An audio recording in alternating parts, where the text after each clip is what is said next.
Want to update your Discord name to match your vibe or brand? With the new username system in 2025, it's easier than ever. Here's how to change your Discord username step by step.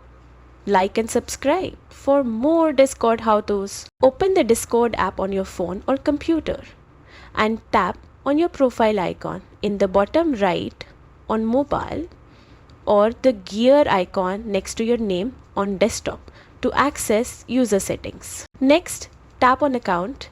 You'll see your current username and display name listed here.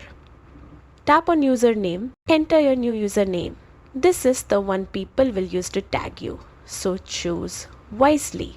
With the 2025 update, Discord usernames no longer require random numbers after them, but your name must be unique and follow the new formatting rules.